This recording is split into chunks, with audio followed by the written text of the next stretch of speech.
Continuing our discussion of frameworks and models, let's examine the STRIDE and attack surface modeling techniques. We'll continue our discussion of attack surfaces, which we introduced a little earlier, and look at the STRIDE threat model. STRIDE is an acronym.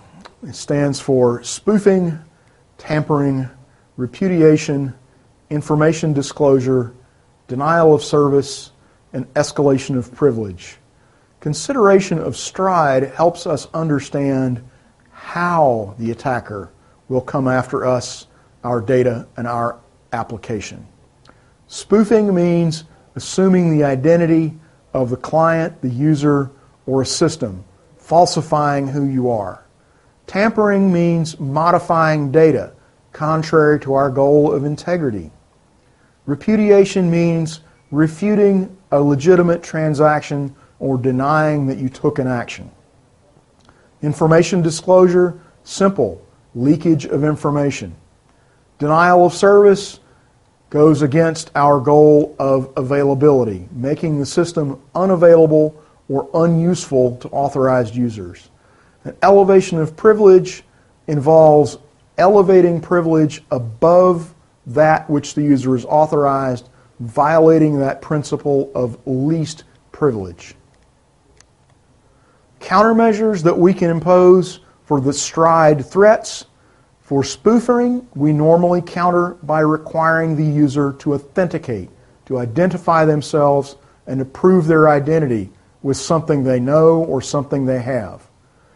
Tampering, I can detect with hashing or with digital signatures. Repudiation, we counter with logging, making records of transactions that can be reviewed and compared against a user's report or attempt to repudiate. Information disclosure, we protect data at rest and data in transit through content encryption or transmission encryption.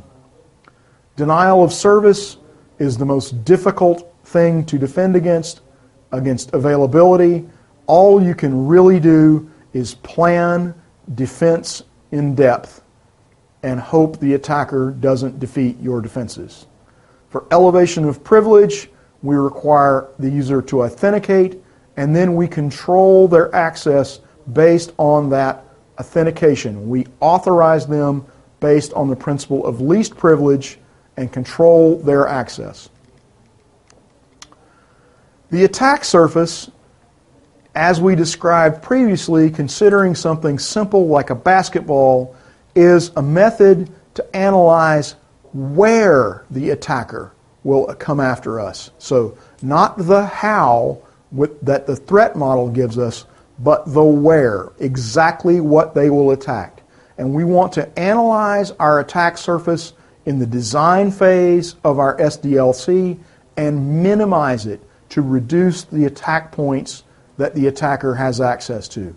This is not really a new idea. Various militaries around the world have used this technique called intelligence preparation of the battlefield for many, many years to understand and model the terrain, what they're defending, how the attacker must attack, to monitor those critical points and to mount their defenses. For the attack surface, we consider the data, the method, and the channel. The data is the data itself. The method is the program code which manipulates it. And the channel is how it is transmitted. So if we combine the attack surface model, data, method, and channel with the STRIDE threat model, we can see not only what can be attacked, but how. Minimize the attack surface and mount defenses against the threats.